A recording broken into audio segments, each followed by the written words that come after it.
How's everybody doing? And we're back! Hope everybody just heard that. I know John's not hearing it, so we'll see how it goes in the final I mix. heard the beginning of it. Well, it's good to be back. It's been a while. It has been a while. Thanks for hanging with us. Yeah. Have you, John, in particular, attempted to listen to the previous show at all?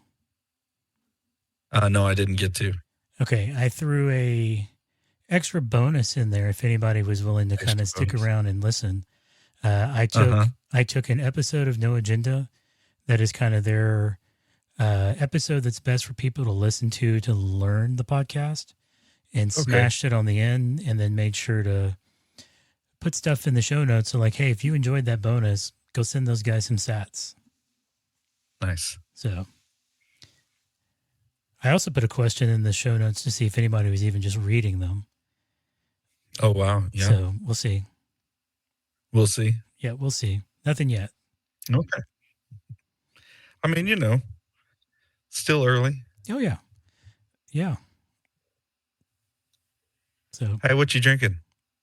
What are we drinking tonight, boys? I have Dragon's Milk Crimson Keep. This is from a brewery in Michigan.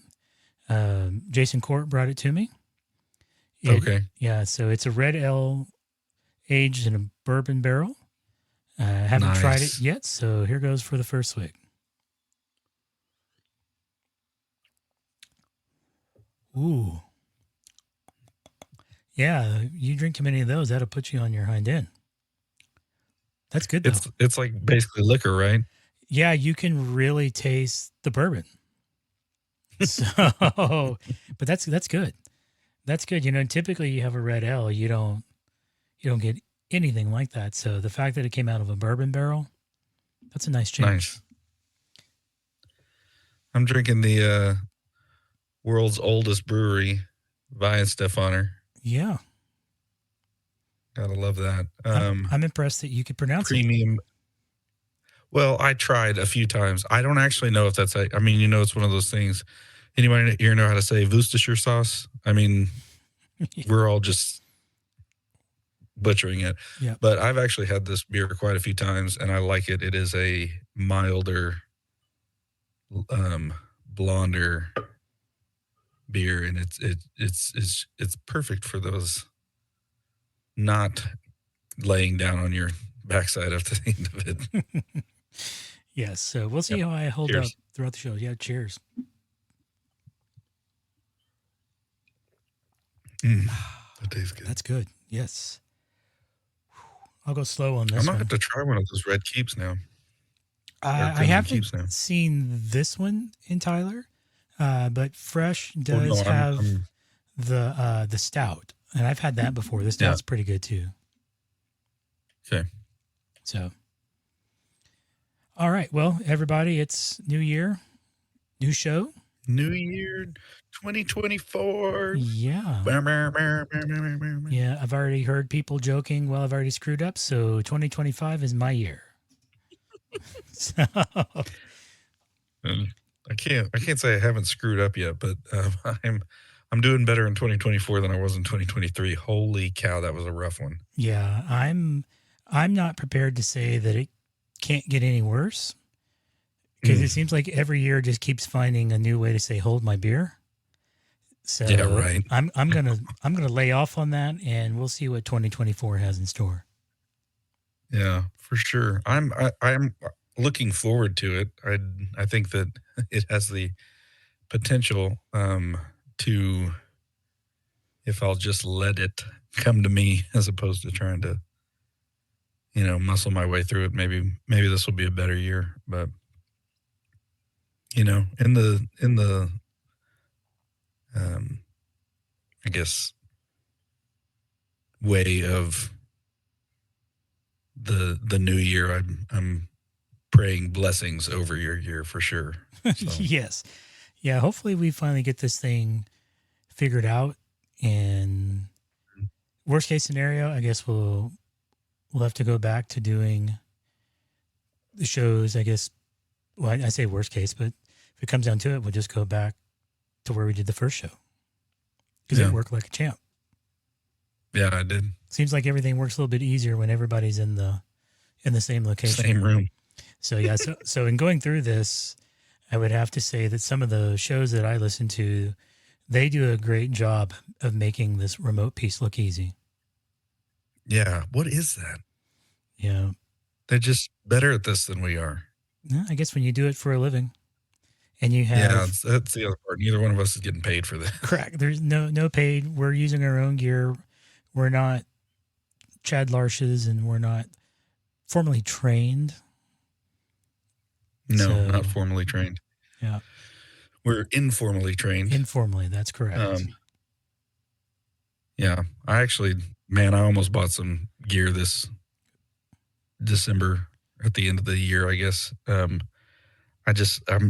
realizing more and more like the majority of what I do is just me, and I want to be able to, like part of me wants to have a Roadcaster or like the probably the Duo or something like that. We've joked about the streamer and things like that, but at the end of the day, it might just make better sense for me to get like a really high end USB-C mic and stop messing with half of what I'm doing. But Yeah. I just always want a little more control. Absolutely. I know if I was buying now, I probably would buy the Duo because it has everything that this Roadcaster has, just minus the 2 channels, and that wouldn't hurt me one bit. No. And there's been a lot of like, it's kind of funny. I don't know if you've kept up with the X, the Rode X stuff that they're doing. Like they're not the only ones, but just as an example, because we were talking about Roadcaster, this idea of, oh no, we're gonna look at the solo podcaster or the streamer real hard and say like, if we can put everything in the Roadcaster on a software and you just plug in your USB-C, like that's pretty attractive to be able to do all of that. Like, you're running from one computer, you're still only using one computer, right? Yep. You're running your voice in through the Roadcaster, but then you're also running audio from your computer into the Roadcaster and then back out to the computer, at least the ones that I can hear, than for me to be able to hear them. And so there's extra hurdles inside of that where they're saying like, no, I can actually, and it actually works better. Kris, this works better on Windows machines than it does on Macs because Windows has that the ability to split audio out inside of per app. Yes. What's going to it and what's not. Whereas Mac has held on to that control because that's Apple. Do it our way is their motto. Yeah. Now with Rode, I think they're still calling that software Unity. Is that correct? Yeah, so it started out as a Windows only piece of software, but now they've got a Mac version. I think it may be out of beta. I don't think it's in beta anymore. But I've got it on this machine. I've messed with it a little bit. And it's very nice.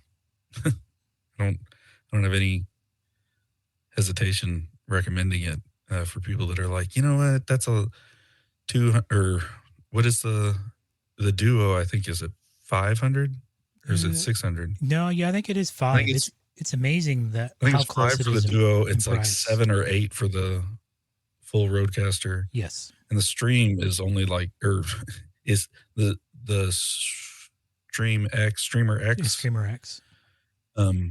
That's another, I think it's 350 400 or something. 350 now. Yep. And it's like, that's just a lot of money.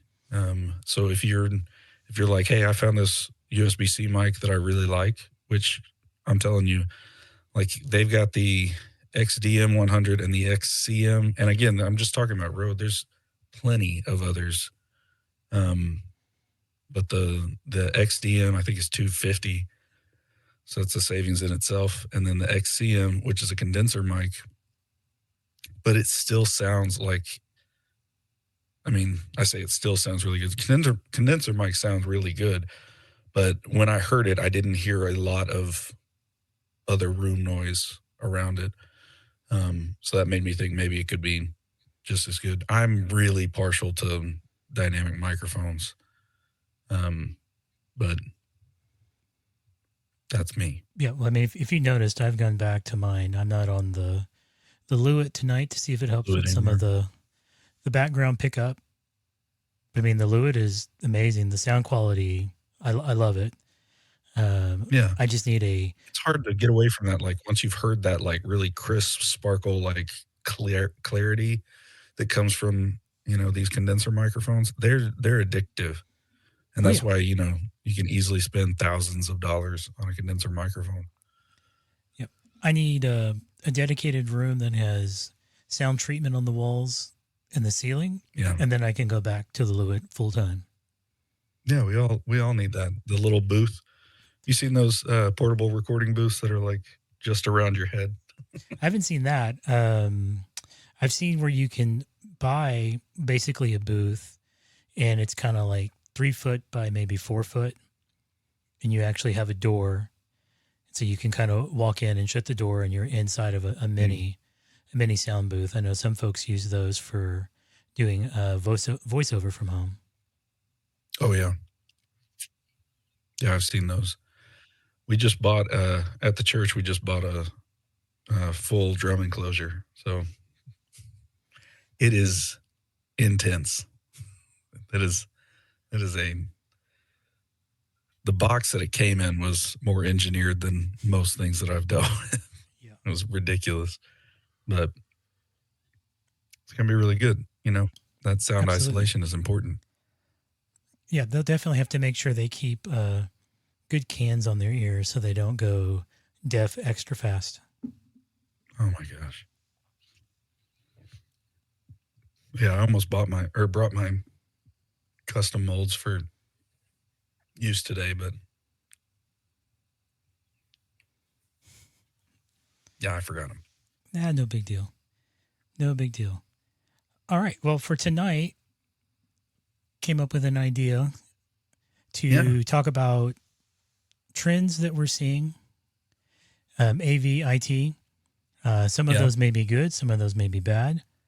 Mm-hmm. So, any fellow employees that are listening, I'm not trying to be mean. I'm not trying to be bad. I'm just sharing some No, opinion, and it doesn't mean that it yeah. reflects on you in any way.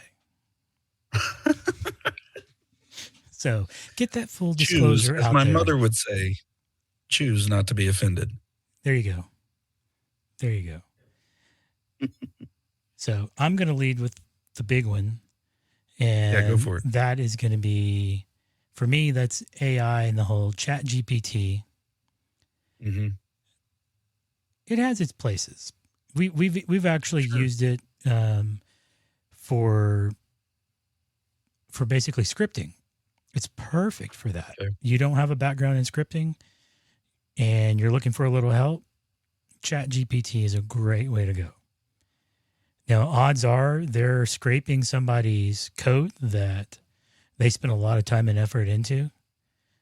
And then Yeah. I get all the benefit without any of the work or knowing who did it. So you can't even give credit to wherever credit is due. But the scripting that you get back from it is top notch. It's Yeah. really saved us quite a bit when we've needed it, whether that's PowerShell script, Bash shell. It's great. I was about to ask if you were using Bash or what, but Yeah, we have both since we have Mac and PC. So, um, PC. yeah, PC's better. PC for the win. So my kids have asked about it for schoolwork, and that's where things start to get a Okay. little kind of hairy. And it's like, yeah, but Mm-hmm. it's one thing if you're stuck on like a math problem and you're looking Mm-hmm. for a solution. Yeah, it can get you stuff like that. but you're not going to actually see how it's being solved. And we're constantly hearing stories about people using it to write papers and getting exposed for the whole paper being Chat GPT. So you're going to have to always deal with that. And the most recent one that I actually heard on a podcast is somebody had given feedback to a developer, and the feedback was a little harsh. And they ran it through Chat GPT and said, make this sound friendly. And it did an amazing job of taking what was somebody just kind of bashing your app is horrible, I'm not going to use it, these things don't work, and made it really nice and soft. And a little more constructive. Where a developer could take it and go, okay, yeah, those are good points. You're not just destroying my app. So that was interesting to see. They did it in real time.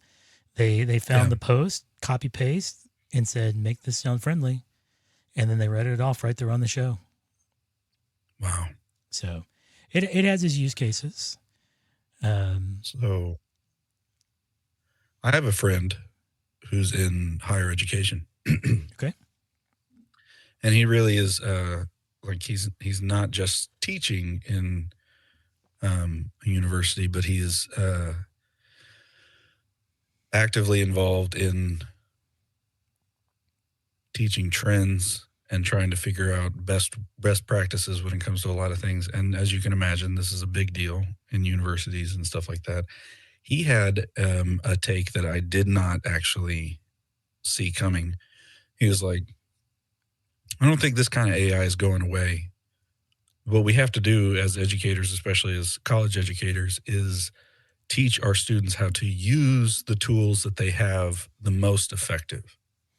And so he was saying, teach them how to use ChatGPT in the best way that they can. And I was like, now that's tough on me, because I remember having to write 50-page papers and not enjoying that. And you're telling me somebody could do a 50-page paper with ChatGPT with less effort, because they don't have to come up with exactly the words and the phrasing and all that stuff. They just kind of have to give an outline of what they want it to be. And he was like, yes, I think that is kind of the nature of an evolving tool market. You don't ask a mechanic anymore if they can redo the timing on the spark or the timing on the, oh my gosh, now I'm blanking on names. Timing chain? Camshaft? Well, no, I was thinking more the rotor. Holy crap! Yeah, the rotor with the old school rotor cap and button. There you go. Trying to get that to sing that way, because the cars aren't made that way anymore. They're made a different way. And I was like, it's hard for me to like get over that, because it feels like such an injustice that, they don't have to do what I had to do. But that's also kind of the nature of everything inside of progress. We are, in fact, talking to each other through this computer. It's a different world. It is. And I'm sure the people who had to only use a library were frustrated when people had encyclopedias to use. And I'm sure both of those people were frustrated as eventually you had computers that you could use. Oh, man. And then I don't want to like give away ages too much, but I'm telling you, when I was writing papers, we weren't allowed to use internet sources, anything that was Googled or anything, because they were not reputable. Yep. You could not you got to go find it in the library. And oh my gosh. Yeah, it's amazing what can be done with ChatGPT. And I don't like that they call it AI. It's really not artificial intelligence. They're really large language models. And so you're basically giving it all the pieces that it needs. You're just coming up with the prompting for it to give Mm-hmm. you what it wants and the structure that you're looking for. So Mm-hmm. AI is a little bit of a misnomer there. It's almost skip logic in a way, more so than AI. Mm. I'm a hardliner when it comes to AI. To me, artificial intelligence, I guess basically I'm talking to Chat GPT. The large language model is purely the English language. And Mm-hmm. it starts coming off, and I guess even within that, it's going to still be limited in what it can do. But when it starts coming up with things that are not in the model, okay, now we're talking AI. Something has happened. It's Mm-hmm. it's pulling information that it doesn't have, shouldn't have. Something is learning. Something is. We're basically Skynet at that point, and we're all in trouble. That's not coming anytime soon. Uh, Don't don't talk to Cody about his time in Vegas this past time. There's a scary video. Okay, I'm I just will. I will have to ask him about that. I'd yeah. love to. I'd love to know. Um, you just I mean there may have been a robotic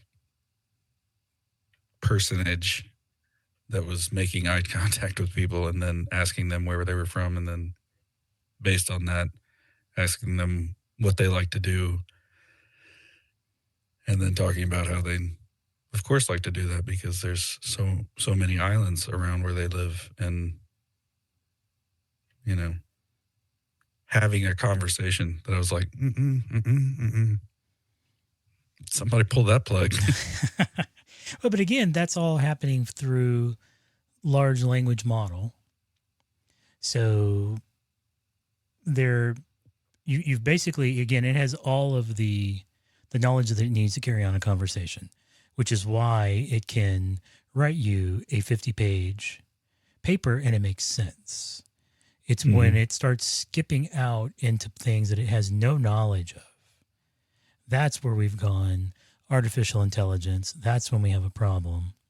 So as long as it's returning things that are solely based off of the model that it's running, it's just running in loops. It knows how to structure because it's all baked into the model. So that's why I say, to me, I don't see it as AI. AI is when these things start learning things that we haven't given them. Now, I have no doubt that it's probably creepy to be looking at a robot and having a conversation, and it sounds like it knows exactly what it's talking about, as if it's seen these things, experienced these things. And I'm sure that is creepy as all get out, especially when it looks like a human being. Yeah. I mean, with the eye contact and everything, that's messed up. Yeah, that makes me start thinking of, was it the most recent version of Blade Runner? Yeah. You're kind of getting into that level. Yikes. Yep. So I agree. Yeah, ChatGPT is a trend for sure. Oh yeah, it's not going anywhere. There's, of course, now Elon has jumped in the game with Gronk or whatever it is he's calling his version of it. I don't know that I share his vision of AI is going to kill us all. I mean, I could be completely wrong, and he ends up being right in the end. But it just doesn't seem like we're anywhere near close to that. Yeah, and I never interpreted Scripture to be, oh hey, watch out for the AI. So I don't think I've read that. No. Unless there is some newfangled interpretation that I am not aware of. So, but yeah, unfortunately, AI is not going anywhere. The whole concept of it. I'd be curious to see how long this train can go, because all previous iterations and attempts at AI, they kind of peaked and it fell apart. So I'll be curious to see how long how long this lasts or what potentially is going to potentially replace it as it starts to fade away. Because there's Mhm. always going to be the next thing. Always. That's it's I mean, we talk about trends.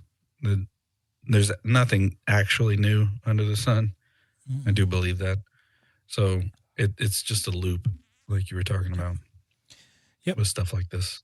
It all repeats itself because I guess it was 60s was some of the first iteration of AI.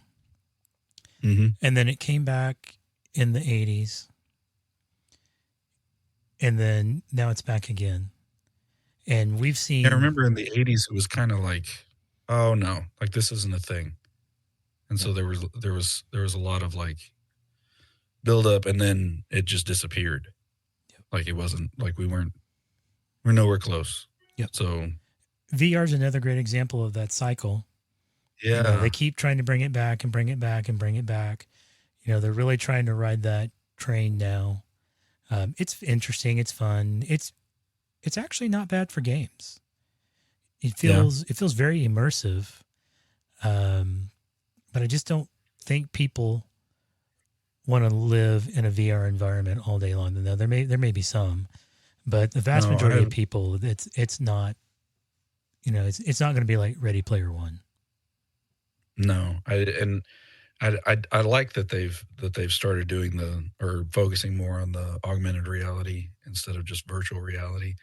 The Yes. idea that you can adapt what you're seeing. I'm actually pretty excited about Apple's headset when it comes to that. If not, I'm not going to own one. But like, if that pushes anything forward in terms of research and everything like that, I like that idea.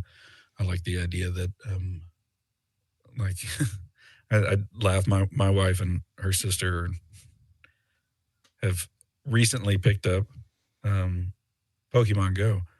Oh And so wow. it's really funny when we're driving in the car and I hear my wife say, "Slow down, I need to catch this."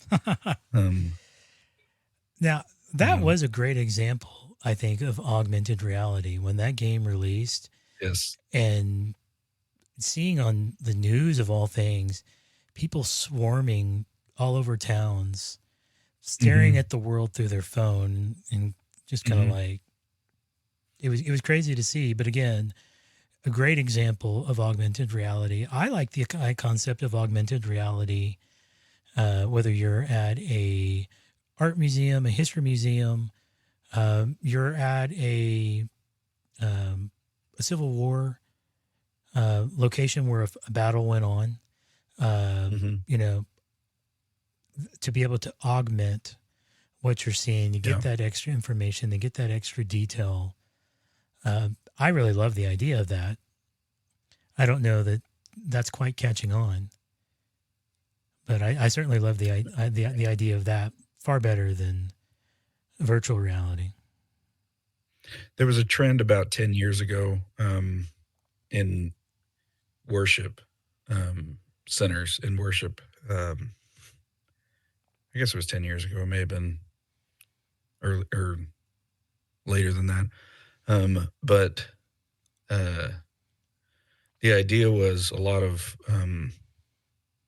churches were using multi-purpose or just really blank canvas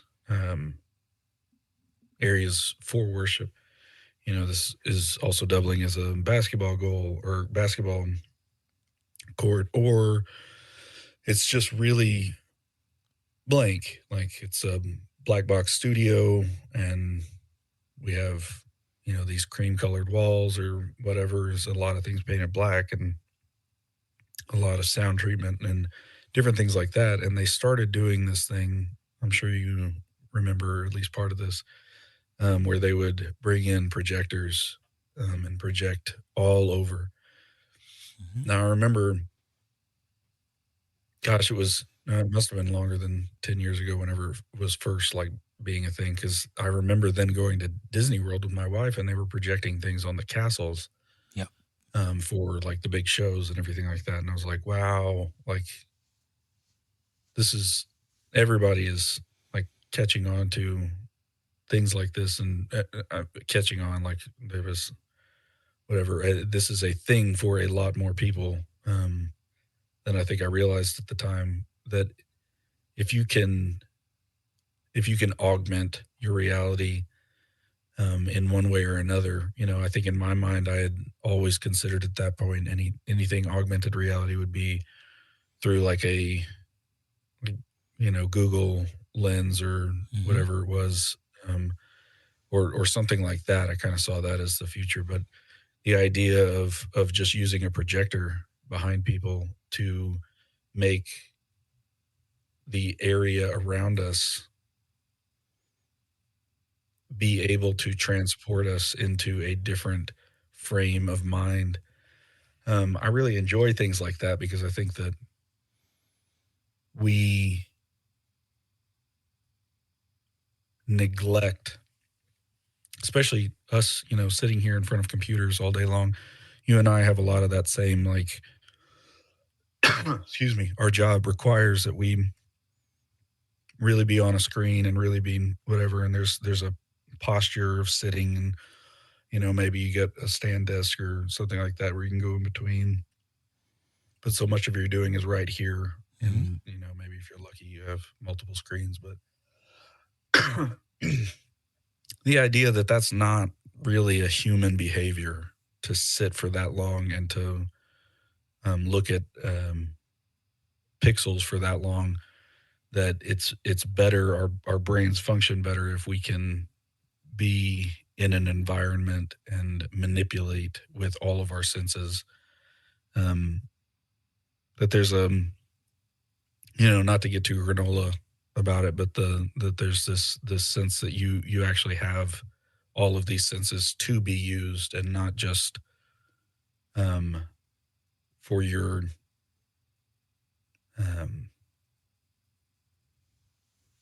consumption of things. Correct. And that's intense. Like it gets real quick when you start to realize how important it is. And so that's kind of a funny thing to talk about when you're talking about an augmented reality, because you are manipulating your senses in a way and not like it's not real. Excuse me, I'm having a hard time getting that out of my throat.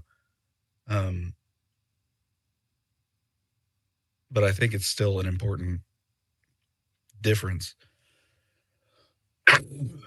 Man. We'll have to get you a cough button.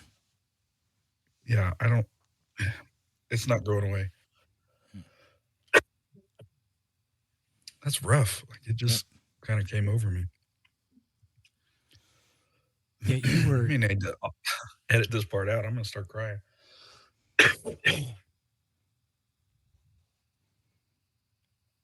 What did I do? You need some water? Beer. There you go. That's always the answer. Yeah, so you were talking about projection. I don't know if they still do it. But Central Baptist, I don't know if you've visited there or seen, they do projection behind the band during the worship section. And so we had visited there because that's where my in-laws go. And that's the first time I'd ever seen it in person. It wasn't anything crazy, anything over the top. It was just, it was really kind of meant to just kind of blend in to the worship service. And they even got to where they went and painted the walls back there white so they can get the projection up of what they were wanting to do. So that was the first time I'd ever seen that in a church service before. Yeah, I'm a big fan of that. I think that's a good use of that type of technology and that type of space. And there's all kind of, when we talk about worship centers, worship rooms, what we used to call sanctuaries, there's a lot of hangups with technology, and I feel like you're kind of missing the point in a way that I grew up during worship wars that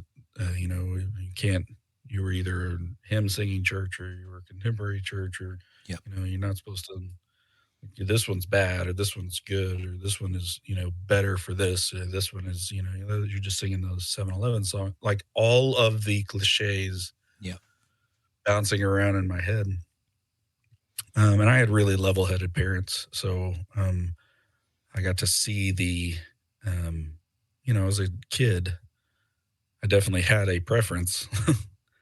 But I got to see so much value in the other side because of the way that my parents interacted with me and with music in general. And so I feel like that has allowed me to be more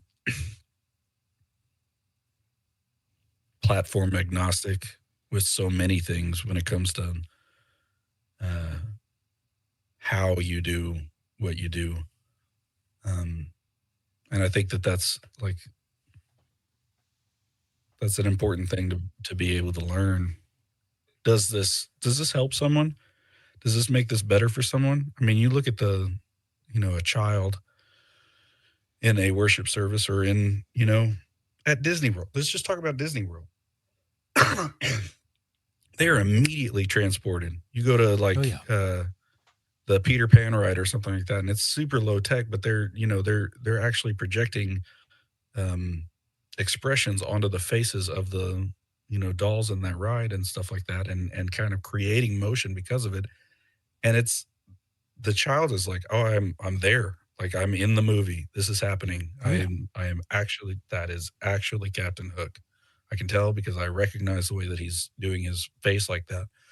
And it's like those things I think are trigger points in all of us, and being able to use all of that in a way that isn't just sensory overload, but is actually helping, I think it's a tough line. I'm not going to pretend like it's an easy thing to do. I'm not going to pretend like you can't overdo it or make things so ridiculous that they are distracting. But it's also going to be a different line for so many people. So not easy. Yep. Yeah, I think I would love to go just to see the Star Wars piece that Disney has. Without going on too much of a tangent, I wouldn't want it to be Disney Star Wars. I want George Lucas Star Wars. But I think it would be an amazing experience. So I will tell you, we got to go this past summer again. My best is being able to see things through my kids' eyes. Like that is the best. But when we walked into the Star Wars area of not Hollywood's, yeah, Hollywood Studios. When we walked into that area, I was transported. I was a little kid. I actually experienced it, because it's not, there's plenty that's the new Star Wars stuff and blah, blah, blah. But just the way that they have everything looking, that it is like they did a good job with that.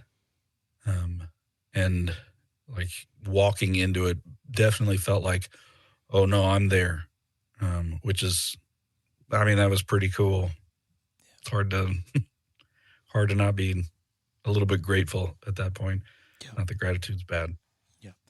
I'm sure eventually we'll get there. I'd love to see it once just to experience it. And I have no doubt that I'll totally turn into a kid and start making lightsaber sounds and throwing out quotes from the movies. I almost bought a helmet. I was like, I'm about to buy an X-Wing fighter helmet. Yeah. It doesn't fit my head, but I'm going to buy it. That's okay. I'll put it on my desk. Why not? Yeah. Yeah. I don't have room on my desk for that. You'd make room. Yeah. So I do want to circle back to one thing that I realized I forgot to ask you on ChatGPT, just to see if you're hearing anything in the trends of this in terms of ChatGPT impacting Bible study and the concept of ChatGPT being used to try to create the sermon Have you heard any trends in that at all? I haven't. That's an interesting thing. I feel like I've got an opinion on that pretty obviously. Um, I shouldn't even say obviously. I should say pretty typically have an opinion on that.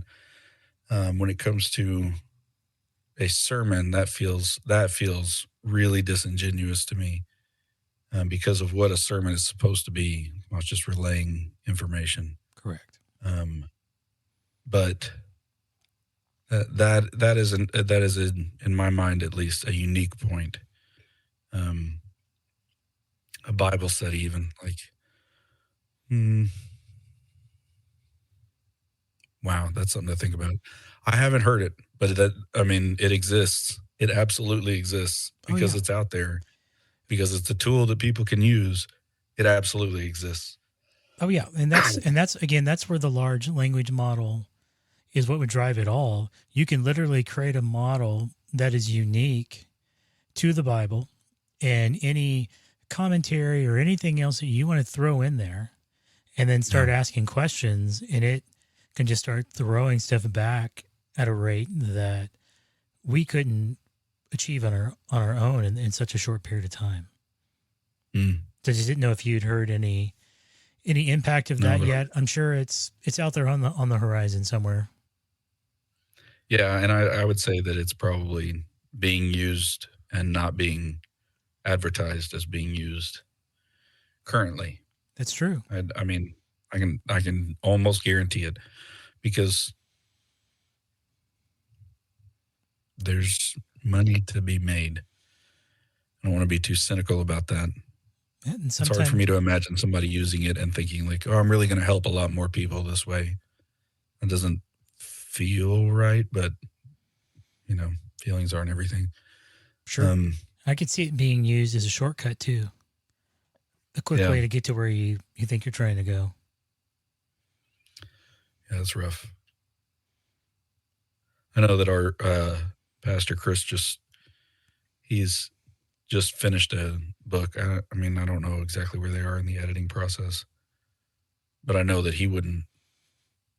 Uh, that's not something he would have been okay with if they Right. had just chat GPT'd it. Well, Chat GPT could write you a book though. For sure. All you got to do is work A out your lot faster prompts. than the monkeys trying to type out Shakespeare. Yes. Yes. So, all right. Well, let's shift gears. And so, what are trends Mhm. that you're seeing specifically on the AV front? Okay, so a lot of the trends that I'm seeing on the AV front, or sorry, one of the trends that I'm seeing on the AV front, a lot of them seem to be focused around the same type of thing. But um, so when everything had to go mobile in 2020, or not mobile, online in 2020, there were a lot of like quick lessons for everybody on cameras, lighting. Um, this is really important for you to be able to do really fast, and so it kind of went big really quick. Like we gotta do big setups. We gotta make sure that, like, there was the, like, obviously there was the, we need to be able to do small churches, just a camera on a, or not a camera, a phone on a tripod type things. Once you got past like that level, then it turned into like we gotta go as big as possible. We gotta get the production level. If again, speaking of words that are not smiled at in a church setting, we gotta get the production level up, um, and we gotta produce something excellent. Um, and so like that really drove this. I think people doing a whole lot of uh, if you were going from a phone, you probably went to a PTZ, and then if you were going from a PTZ, then you probably went to like a bigger, like actual broadcast type camera, and there were these upgrade trends that were going on. What I've been most interested by now, 4 years later, is the it seems like right now the trend is going, for gear at least, the most like advancements that we're seeing are in small sensor cameras, and especially in things like GoPro, Insta360, DJI's Pocket Cinema, things like that that are really like small, making one person shooting, one person, like, you can talk about the like vlog setup or whatever, Mhm. absolutely. But just that, like, have all you need with just you. And I'm interested by that because it feels like that should have been the immediate fruit of 2020 because everybody was separated. And maybe it is, maybe like this has taken 4 years for a lot of these advancements to really hit, or they got some traction and then they've pulled out, or pulled ahead because of this. But like image stabilization, I don't know that that would have happened. I mean, I know that it would have happened, but I don't know that that would have been as big of a deal, um, if we hadn't had 2020 type things. And right now, like image stabilization that's going on with all of these different small cameras is insane. But you even see it in things like in Canon. The last few cameras that Canon has put out um, have had their big lenses on them, the RF lenses, but they're also, all of them have been APS-C style, have been a smaller, um, I guess, more consumer driven package. And you're kind of seeing that across all these different levels. I'm hearing less and less about, the red Komodo. Um,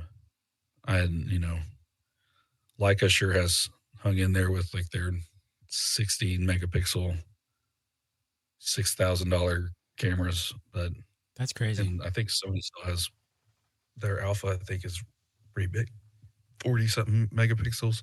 Mm. But a lot of like even the DSLR bodies that are more common, or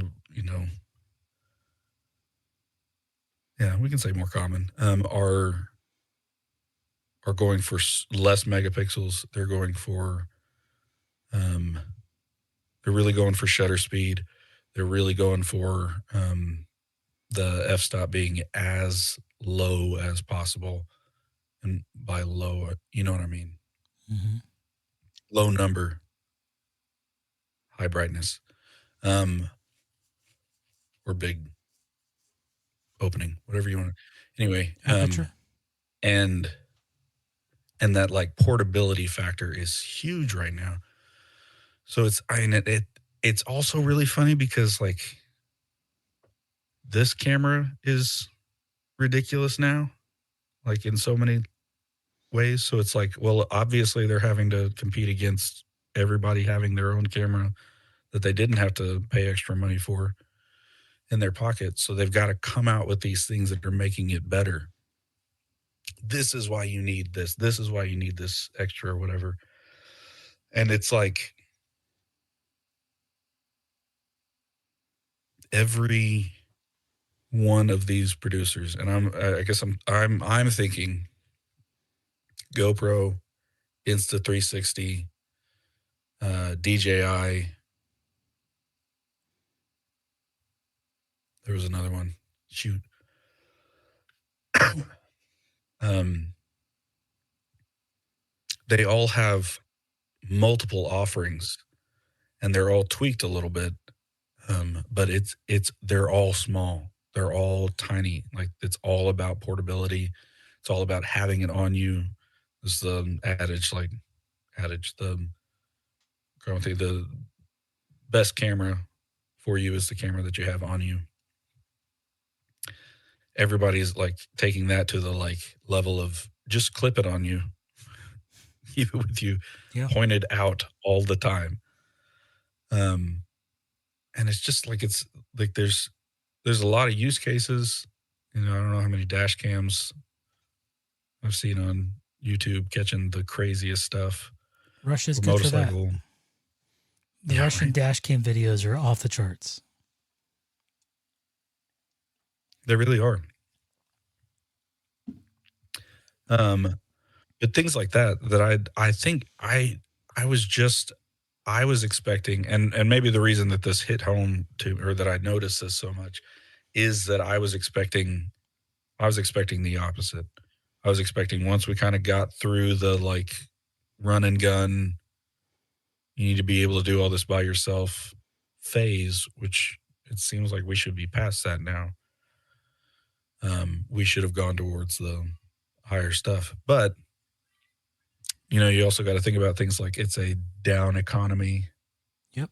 Stuff like that costs more.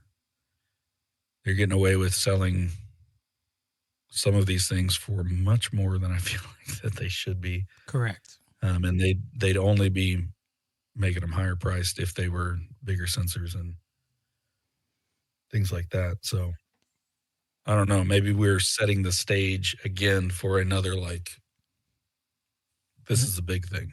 Yep. Could be for the next big leap.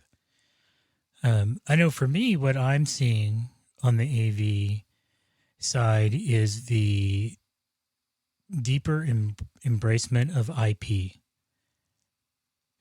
It seems like all AV equipment now is becoming network connected in some way, and it really blurs the lines between IT and AV, and it's getting to the point where you're not having to have necessarily a dedicated network just for it. It can just flow right over top of all the other existing IP traffic that's out there. The endpoints can strip out what it is that they need and ignore the rest. So I'm excited about that. I love that they're embracing this footprint of your network and going, yeah, we're going to pull that right in, and we're going to totally leverage that to make devices more accessible, to pass your camera footage across. I'm really excited about the possibilities of that. The fact that you can be just about anywhere and gain access to whatever it is that you're needing to do to troubleshoot. Even if you still have to VPN to your network from an external, once you're in, you can pretty well connect to just about all of your AV equipment and troubleshoot with somebody over the phone. And it's getting to where less and less you have to actually be there. And you can just say, okay, I'm in an adjustment. What are you seeing? Yeah. That to me, that's huge. It doesn't necessarily require being physically present with all the equipment anymore. Yeah, that there was actually a Church Front is a YouTube channel that they do a lot of AV and tech videos for guys in worship ministries. And one of the things that I didn't get to watch it yet, but I did notice it was one of their video titles was about how to run sound not present. And I was like, oh my. It's very possible. I could VPN and do all kinds of things to our soundboards and to our sound in the room at our church. But I'm not there, like without being there. I'm not that. I'm not that guy. I need to be in the room. I don't feel right about changing anything, not being present. But it's possible. And you're right. Like that technology is growing exponentially. It's funny to think about that one having its roots well before this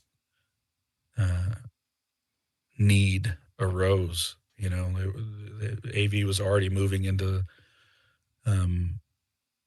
being able to remote into it, because AV racks, people that have worked on AV racks know it's not easy. If like when when everything was analog, when you were messing with a Class A amplifier that had to be in a rack because it was just heavy, and there was two cables going into it and two cables coming out of it. Like there was a time when you just turned a knob.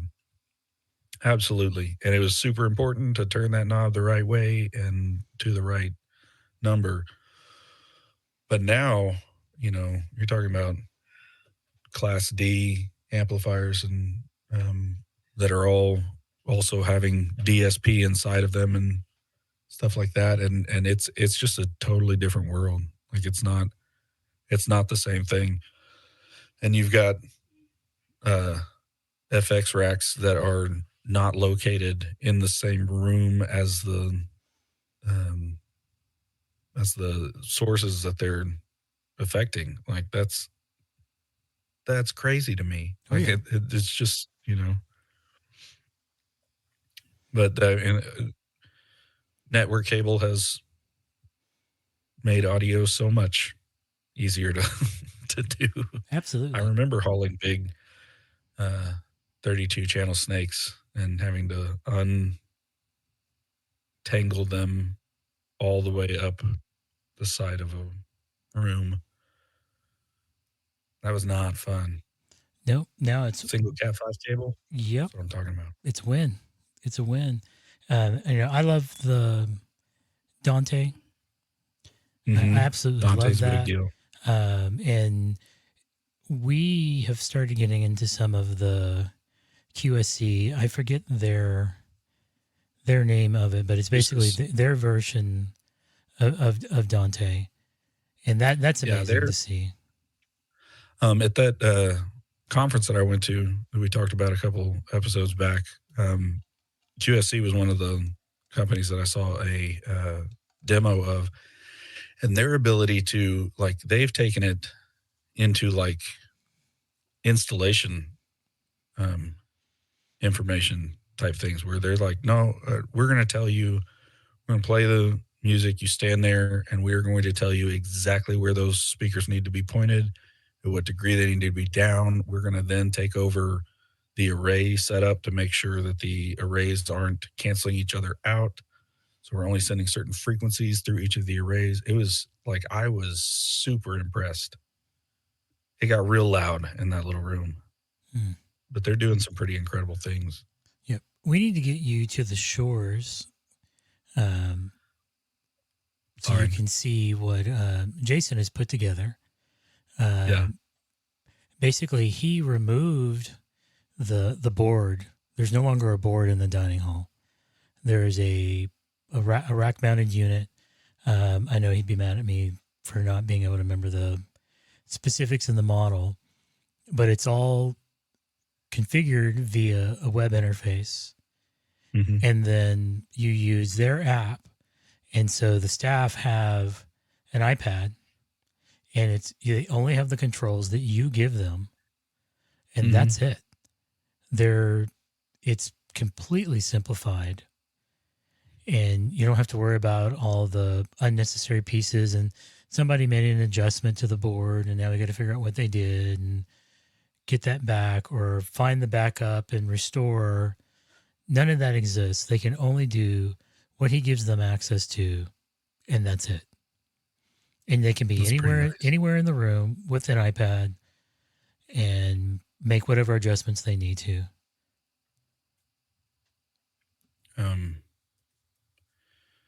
That made me think. Hold on just a second. I know this is super unprofessional.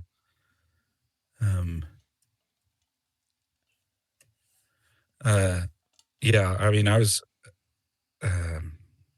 looking at the QSC for Alan and Heath also has one of these rack mount smaller units that you have some control actually over the unit. QSC has a bunch of mixers that are like the touch mix style.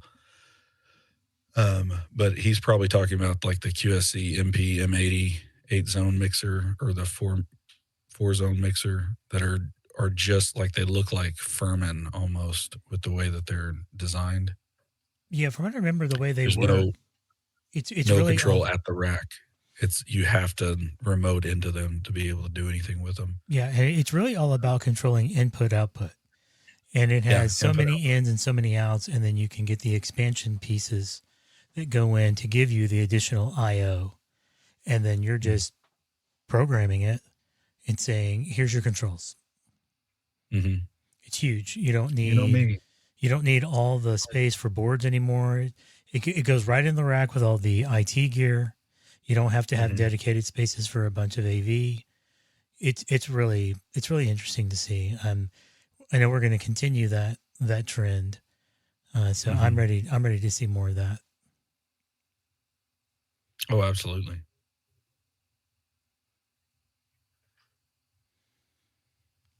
All right. Well, I probably better end it here. I know we've been in. I hate to stop it because we've just been kind of flowing and going with it, and it feels like we're kind of hitting a stride, and now we're Yeah. shutting it down. Um, We'll continue that stride into next time. yeah. So No big unfortunately, deal. I was going to say, unfortunately for this time, there is no. The Boostergram sound booth. Oh, bummer. We didn't get any, Boostergram. so No. we'll see what happens for next time. So, but I mean, it was just Jason. yeah, it was just Jason. He's been busy. I'll be honest. Yeah, I've traveled back to Michigan, see family and everything, but he's back now. Um, Good. kind of a teaser for next show. We're going Mm-hmm. to dig into more AV concepts and some of the equipment. And in particular, we're talking about compression and compressors and Compressors. all the ins and outs. What do the dials do? What is all of the different concepts? What You got to is it? stop the needle before it hits a certain psi, and PSI. that's really all you need to worry about. Yes. There you go. There you go. Not the compressor I had in mind, but I'll take it. So Okay, fine. yeah. So just kind of a tease, if you will, for what's coming next. I am trying to go through some of the videos out there that kind of dig into the concepts so I don't sound stupid when I'm talking in that show. Mm-hmm. So, but I'm looking forward to that, to kind of get into that, see how many shows we have to do consecutively just to properly get through those concepts. Yeah, I don't know because one leads into another Correct. so easily. Yeah, I mean, it's you're saying where it's like compression and limiting and yes, gating and envelopes, and I mean it's gonna get hairy. it's an onion, lots of layers. Pretty nerdy. Yes, lots of nerd dials on that one, nerd knobs. So enjoyed Nice. it, John. It's good to get back to this. Try to get this produced and out as soon as possible, and Thank you, then brother. start back into the research so I can sound educated in the next show.